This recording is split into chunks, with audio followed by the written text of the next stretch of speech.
आज हम महाभारत की एक ऐसी कहानी पर बात करने वाले हैं हाँ, जो ज्यादातर लोगों ने शायद सुनी ही नहीं होगी। सही कहा।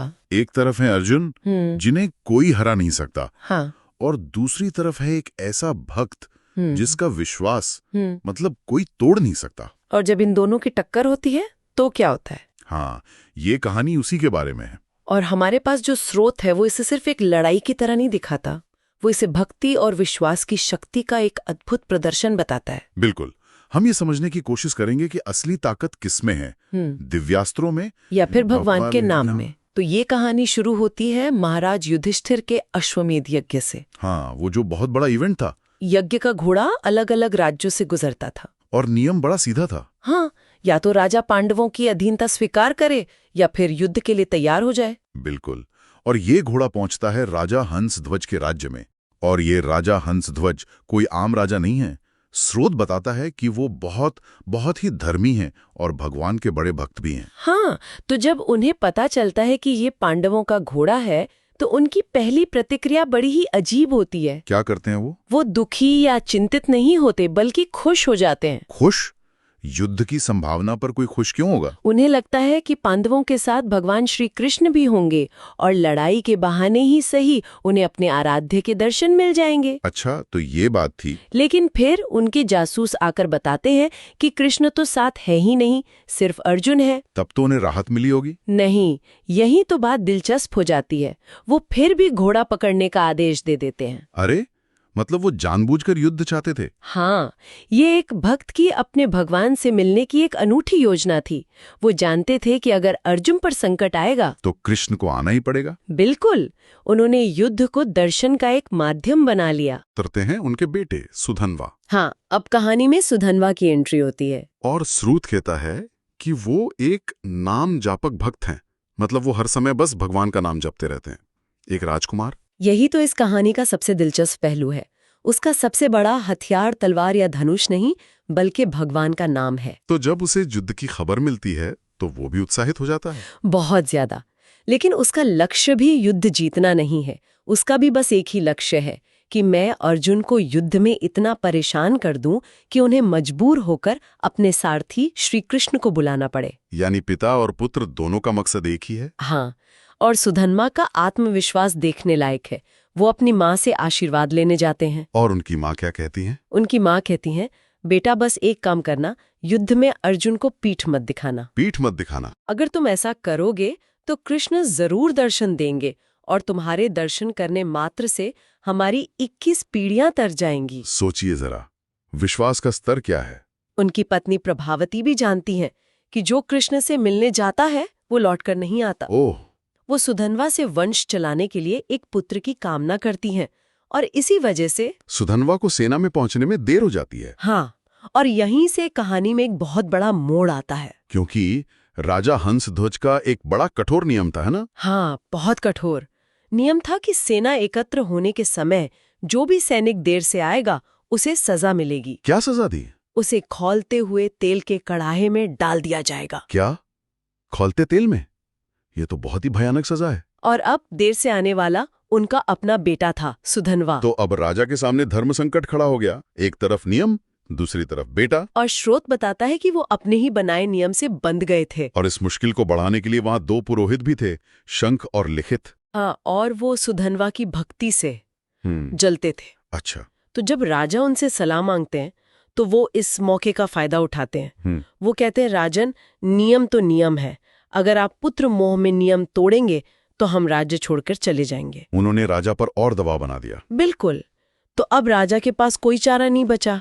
उन्होंने अपने ही बेटे को खौलते तेल में डालने का आदेश दे दिया। उस वक्त सुधन्वा के मन में क्या चल रहा होगा? डर? कमाल की बात यह है कि उन्हें मरने का डर नहीं था। तो फिर? दुख बस इस बात का था कि कृष्ण से मिलने का जो सपना था वो अधूरा रह जाएगा। वो प्रार्थना करते हैं, हे गोविंद, मैं ऐसे कायर की तरह नहीं मरना चाहता था। वो तो अर्जुन के बाणों से मरना चाहते थे। हाँ, मैं तो अर्जुन के बाणों से बिंद कर आपके दर्शन करते हुए मरना चाहता था। और फिर वो चमत्कार होता है। बिल्कुल। श्री कृष्ण का नाम जपते हुए सुधन्वा को उस खौलते तेल में डाल दिया जाता है। और उनका एक बाल भी नहीं जलता। वो उस तेल में ऐसे शांत बैठे रहते हैं जैसे कोई कमल तालाब में खिला हो। ये देखकर तो सब हैरान रह गए होंगे। खासकर वो दोनों पुरोहित, उन्हें तो यकीन ही नहीं हुआ। उन्हें लगा होगा कि तेल गर्म ही नहीं है। हाँ, यही लगा। तो उन्होंने तेल की गर्मी जांचने के लिए उसमें एक नारियल फेंका। और फिर क्या हुआ? नारियल एक धमाके के साथ फट गया और उसकी छींटे सीधा उन पुरोहितों पर जाकर लगे। क्या बात है! वो दोनों बुरी तरह जल गए। मतलब इसे कहते हैं इंस्टेंट कर्मा। बिल्कुल। ये सिर्फ एक चमत्कार नहीं था, एक तरह का काव्य न्याय था। स्रोत में इस घटना को कैसे समझाया गया है? मतलब इसके पीछे कोई तर्क है? हाँ, स्रोत इसे हनुमान जी के उदाहरण से बहुत खूबसूरती से समझाता है। जैसे लंका को जलाने वाली आग हनुमान जी की पूंछ का एक रोम भी नहीं जला सकी थी। क्यों? क्योंकि अग्नि को जलाने की जो शक्ति है, जिसे दायका शक्ति कहते हैं, वो उसे कृष्ण से ही मिलती है। और भगवान अपनी ही शक्ति से अपने भक्त को नुकसान कैसे पहुंचा सकते? अच्छा, ये बात है। वही सिद्धांत यहाँ काम कर रहा था। और उन पुरोहितों का क्या हुआ? अपनी गलती का एहसास होने पर पछताप में वो दोनों भी उसी कड़ाहे में कूद गए। और वो भी बच गए? हाँ, सुधन्वा की कृपा से वो भी सुरक्षित रहे। तब वे सुधन्वा के पैरों में गिरकर बोले, आज हमें तुम्हारी वजह से भगवान के नाम की शक्ति समझ में आई। तो अब सुधन्वा की शक्ति सबने देख ली थी। बिल्कुल। अब वो सिर्फ एक राजकुमार नहीं, एक सिद्ध भक्त थे। और यही देखकर राजा हंसध्वज उन्हें अपनी सेना का सेनापति बनाते हैं। तो अब अर्जुन का सामना किसी राजकुमार से नहीं बल्कि साक्षात विश्वास की शक्ति से होने वाला था। और सुधन्वा युद्ध के मैदान में पहुंचते ही अर्जुन को सीधी चुनौती देते हैं। वो क्या कहते हैं? वो कहते हैं, हे पार्थ, तुम्हारी जीत का कारण तुम्हारा पराक्रम नहीं, बल्कि तुम्हारे रथ पर बैठे तुम्हारे सारथी श्री कृष्ण हैं।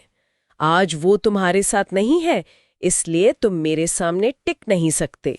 ये किसी योद्धा का अहंकार नहीं लग रहा। नहीं, ये एक भक्त का आत्मविश्वास है, और वो इसे साबित भी कर देते हैं। लड़ाई शुरू होती है और सुधन्वा अपने बाणों से अर्जुन के हर अस्त्र को तिल तिल करके, मतलब छोटे छोटे टुकड़ों में काट देते हैं। उन्होंने अर्जुन का धनुष तोड़ दिया, रथ की ध्वजा गिरा दी और अर्जुन को लगभग निहत्था कर दिया। यहाँ तक कि अर्जुन का सारथी भी घायल होकर बेहोश हो जाता है। अर्जुन पूरी तरह से बेबस हो चुके थे। और उस बेबसी के क्षण में अर्जुन किसे याद करते हैं? अपने सारथी को। वो पुकारते हैं, हे कृष्ण। और जैसे ही वो पुकारते हैं, भगवान श्री कृष्ण तुरंत द्वारिका से प्रकट होकर रथ की बागडोर संभाल लेते हैं। सुधन्वा का मनोरथ पूरा हो गया। बिल्कुल, उनका लक्ष्य तो यही था। कृष्ण को देखते ही उन्होंने धनुष बाण रख दिए, पहले अपने आराध्य देव के दर्शन किए, उन्हें प्रणाम किया और फिर दोबारा युद्ध के लिए तैयार हो गए। भक्ति पूरी हुई, अब कर्तव्य। सही कहा। तो कृष्ण आ चुके हैं, लेकिन लड़ाई अभी खत्म नहीं हुई है। नहीं, अब ये युद्ध एक नए स्तर पर पहुंच जाता है। अब यह शस्त्रों से ज्यादा प्रतिज्ञाओं का युद्ध बन जाता है। अर्जुन एक भयानक प्रतिज्ञा लेते हैं। हाँ, वो कहते हैं, मैं 3 बाणों में सुधन्वा का सिर काट दूंगा, नहीं तो मेरे पूर्वजों को नरक मिलेगा। ये तो बहुत बड़ी प्रतिज्ञा थी, अपनी हार जीत को पूर्वजों की गति से जोड़ देना। और सुधन्वा भी पलटकर वैसी ही प्रतिज्ञा करते हैं। वो कहते हैं, मैं तुम्हारे 3 बाणों को बीच में ही काट दूंगा, नहीं तो मुझे ब्रह्म हत्या जैसा घोर पाप लगेगा। तो अब ये युद्ध सिर्फ शस्त्रों का नहीं बल्कि 2 योद्धाओं के पूरे अस्तित्व का बन गया था। बिल्कुल। तो पहला बाण अर्जुन ने दिव्यास्त्र चलाया, उस पर कृष्ण ने क्या शक्ति लगाई? कृष्ण ने उस बाण पर अपने गोवर्धन पर्वत उठाने का पुण्य स्थापित कर दिया।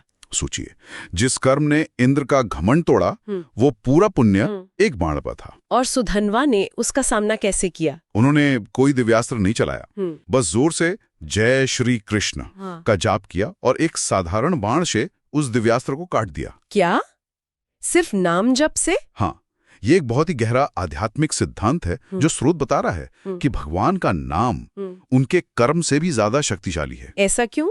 क्योंकि कर्म एक घटना है जो समय में बंधी है, जबकि नाम कालातीत है, वो सीधे स्वयं भगवान से जुड़ा है। तो पहला बाण कट गया, अब दूसरा बाण। इस बार कृष्ण ने अपनी कई दिव्य शक्तियों को उस बाण पर स्थापित किया और सुधन्वा ने उसे भी काट दिया। हाँ, 2 बाण कट चुके हैं। अर्जुन की प्रतिज्ञा टूटने के कगार पे है। अब तीसरा और आखिरी बाण। इस बार कृष्ण ने सब कुछ लगा दिया। उन्होंने अपने रामावतार के एक पत्नी व्रत का सुकृत, स्वयं ब्रह्मा जी की शक्ति और यहाँ तक कि महाकाल को भी उस बाण पर स्थापित कर दिया। ये तो सृष्टि का सबसे शक्तिशाली अस्त्र रहा होगा। इसे काटना असंभव था।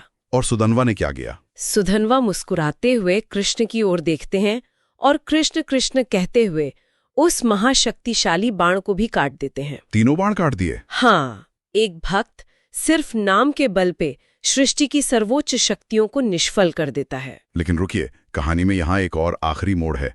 बाण तो कट जाता है, पर उस कटे हुए बाण का आगे का हिस्सा यानी नोक आगे बढ़कर सुधनवा का मस्तक काट देती है। ऐसा कैसे हुआ? ये इस कथा का सबसे सुंदर हिस्सा है। यहाँ भगवान दोनों भक्तों की प्रतिज्ञाओं का मान रखते हैं। अच्छा। सुधनवा ने बाण काटने की प्रतिज्ञा की थी, जो उन्होंने पूरी की, और अर्जुन ने सिर काटने की प्रतिज्ञा की थी, तो बाण के अग्रभाग ने वो भी पूरी कर दी।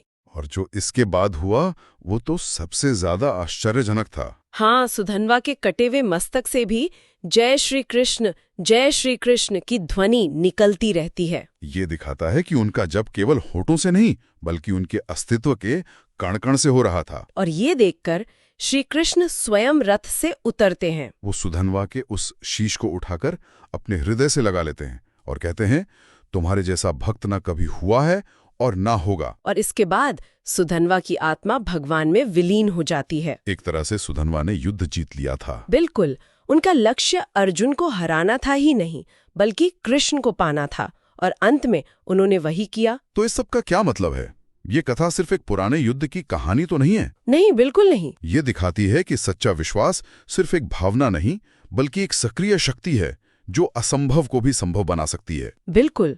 और अंत में कृष्ण सुधनवा के पिता राजा हंसध्वज से कहते हैं कि शोक मत करो। क्या कहते हैं वो? जो अपना जीवन प्रभु को समर्पित कर देते हैं वे मृत्यु के बाद परम धाम जाते हैं।